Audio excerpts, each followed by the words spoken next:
Hello guys, चलिए episode शुरू करते हैं। कहानी की शुरुआत वहीं से होती है जहाँ से ये कहानी ख़त्म हुई थी। हमारा मेन कैरेक्टर सो जाता है, उसके बाद उठता है, अच्छी अच्छी खुशबू आती है। ये अच्छी सी खुशबू सुनकर वो उठता है और देखता है, हमारा मेन कैरेक्टर सामने देखता है तो ली यूनजी कुछ पका रही थी, उसकी अच्छी सी खुशबू। जब हमारा मेन कैरेक्टर सामने अच्छी तरीके से दिखता है और दिख के एकदम शॉक हो जाता है। कहता है कि मेरे सिर क्यों क्यों पका रहे हो, इतना क्यूट सा है, तब भी उसके क्यूटनेस पे तुम्हें दया नहीं आई, तुम उसे पका कर खाने वाली हो। तब ली यूनजी हमारे मेन कैरेक्टर से बोलती है कि तुम्हारे घर पे कुछ भी खाना रखा नहीं है और मुझे बहुत तेज भूख लगी है, इसीलिए मैं सिल्की को पका कर खाने वाली हूँ। तब हमारा मेन कैरेक्टर बोलता है कि तुम मेरे सिल्की को छोड़ दो, मैं तुम्हारे लिए मीट का एक बड़ा सा स्लैब लेकर आऊँगा। ये सुनकर ली यूनजी बहुत खुश हो जाती है और हमारे मेन कैरेक्टर को बोलती है जाओ कल लेकर आओ, तब मैं इसे छोड़ूंगी। हमारा मेन कैरेक्टर बाहर आता है और मन ही मन सोचता है कि ये इतनी प्यारी से दिखने वाली और इतनी अच्छी दिखने वाली लड़की हमारे सिल्की को फ्राई करके खाना चाहती है। ये कितनी क्रूर तरीके से उसको खाना चाहती है, कितना क्यूट है, तभी उसे खाने के लिए क्यों ऐसा मन पड़ गया। हमारा मेन कैरेक्टर बाजार में जा ही रहा था तो वो देखता है कि ये कहानीकार बता रहा था बच्चों की यहाँ पे ड्रैगन्स रहते हैं, इस दुनिया में ड्रैगन्स रहते हैं और वो कैसे फॉर्म होते हैं ये भी बता रहा था। वो बुढ़ा इंसान बताता है कि हमारे पृथ्वी में बहुत अच्छी पावर है जिसमें में से कोई सा भी जीव ड्रैगन बन सकता है, जो ड्रैगन में फॉर्म हो सकता है। उसके लिए हर एक जीवों के पास उसका ड्रैगन गेट होता है। अगर वो ड्रैगन गेट से जंप लगाकर दूसरे साइड पहुंच गए तो वो ड्रैगन में ट्रांसफॉर्म हो सकते हैं। ऐसे लोग बहुत सारे लोग हैं जो ड्रैगन ट्रांसफॉर्मेशन में उन जीवों की मदद करते हैं और ऐसे लोगों को बोला जाता है ड्रैगन मास्टर। जीवों को ड्रैगन फॉर्म दिलाने में मदद करते हैं। तो वहाँ पे बैठा हुआ एक बच्चा बोलता है कि मैं भी एक ड्रैगन मास्टर बनूंगा एक दिन। तो बुड्ढा बोल अगर तुम ड्रैगन मास्टर बन गए तो तुम्हें दयालु और निर्दोषों की मदद करनी पड़ेगी और निर्दोषों को की हत्या करना पाप होता है। तो बच्चा दोबारा पूछता है बुड्ढे से कि ये ऐसे स्पिरिट्स को ढूंढना बहुत मुश्किल होता होगा ना, जो ड्रैगन में ट्रांसफॉर्म हो और ड्रैगन आगे चल के बने।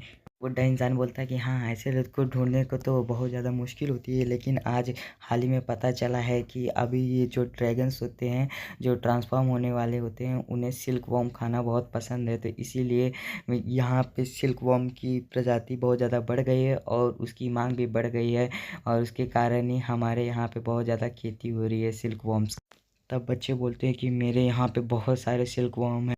हाँ, ये सुन के हमारा मेन कैरेक्टर पूरी तरीके से उदास हो जाता है और रोने लगता है कि ये क्या बकवास है कि सिल्क वॉर्म को खाओ पकड़ाओ और फिर मैं ड्रैगन मास्टर बन जाओ, ये सारे झूठ है, मैं नहीं मानता, मेरे सिल्की मैं आ रहा हूँ। जब हमारा मेन कैरेक्टर घर पहुँचता है और बोलता है कि मैं देखो आ गया, तब वो देखता है कि घर पे तो कोई भी नहीं है। तब हमारे मेन कैरेक्टर को साइड में एक पेपर दिखता है जिसके ऊपर ली यूनजी ने पत्र लिखा हुआ था कि मैं बाहर जा रही हूँ टहलने के लिए और मैंने तुम्हारे सिल्की को सुरक्षित रख दिया है, देख लो वो पॉट में। हमारा मेन कैरेक्टर सिल्की को लेता है और बोलता है कि हाँ, अब हम लोग बहुत आम इंसान हैं तो हमें पावरफुल लोगों के बीच में रहने की कोई ज़रूरत नहीं है, हम आराम से अपनी ज़िंदगी तय कर सकते हैं। यही हमारी अच्छी खासियत होती है कि हम पावरफुल लोगों के बीच में नहीं जाते और ऑर्डिनरी लोगों की तरह अपने जीवन जीते हैं। हमारा मेन कैरेक्टर सिल्की को बोलता है कि चलो कुछ खाना खाते हैं, लेकिन पीछे वो देखता है कि कोई उसके पीछे खड़ा हुआ है। हमारा मेन कैरेक्टर पीछे देखता है और देखता है कि ली यूनजिंग वहाँ पे खड़ी हुई है। तो बोलता है कि आप में बाहर तो चली गई थी, आपने मुझे नरक से बाहर तो निकाल दिया, अब क्या मुझे नरक में दोबारा डालने आई है क्या। तो ली यूनजिंग हमारे मेन कैरेक्टर के पास आकर बोलती है कि तुम ऐसा एक्ट करो कि हम कोई मेरे क्लैन से आया हुआ है, ऐसा एक्ट करो। ये सुन के हमारा मेन कैरेक्टर शॉक हो जाता है और बोलता है कि हाँ, एंसेस्ट्रल ड्रैगन क्लैन से कोई आया हुआ है। ये सोच के ही हमारा मेन कैरेक्टर बहुत ज़्यादा खुशी और दुखी भी हो जाता है। हमारा मेन कैरेक्टर दरवाजे के सामने देखता है तो पाता है कि लूज आया हुआ है, वही जिसने एवर सिटी को डिस्ट्रॉय किया है। ये बारे इसके बारे में हमारे मेन कैरेक्टर को पता नहीं है, लेकिन मैं बता दे रहा हूँ कि हाँ, इसी ने एवर सिटी को पूरी तरीके से डिस्ट्रॉय किया। और ये देख के हमारा मेन कैरेक्टर पूरी तरीके से अब तो पूरी तरीके से शॉक्ड हो जाता है, क्योंकि उसने बहुत ज़्यादा गंदी गंदी हरकतें की थी लो यिंजिन के साथ। अगर इस बारे में उसके क्लैन वालों को पता चला तो मुझे इस क्लैन वाले कोई भी नहीं छोड़ेगा। तो ली यंजी हमारे मेन कैरेक्टर को बताती यही है जो इंसान जो जर्नी पे गया था हमारे क्लैन से, और यही वो इंसान है जिसने मेरे वास्तविक स्थिति का अनुवाद मेरे ड्रैगन क्लैन में किया था और इमीडिएटली तुरंत मुझे ड्रैगन क्लैन में ले जाने के लिए आया हुआ है।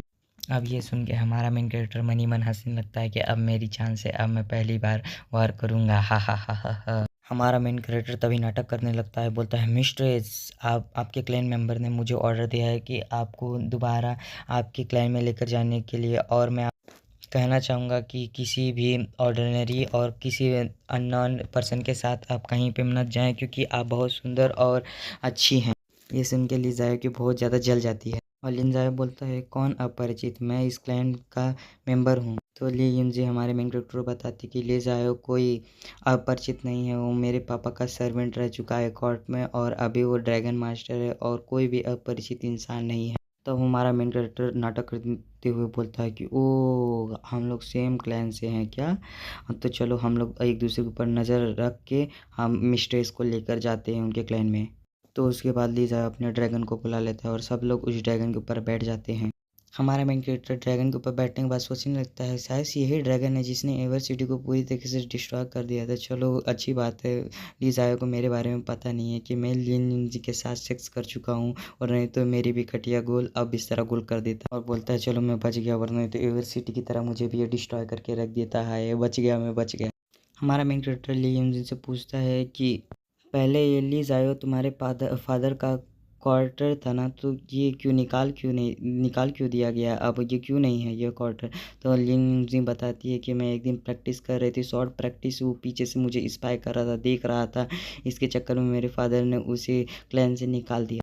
ये सुन के हमारे मेन कैरेक्टर घोटे मुंह में आ जाते हुए बोलता है कि शॉर्ट प्रैक्टिस देखते हुए उसको क्लैन से बाहर निकाल दिया, मैंने तो इसकी वर्जिनिटी ले ली है, मेरे तो जान ही निकाल डालेंगे ये सब।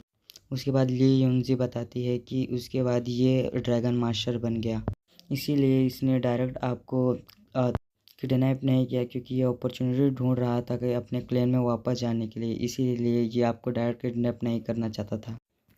तो ली युनजी बोलते कि हाँ यही बात हो सकती।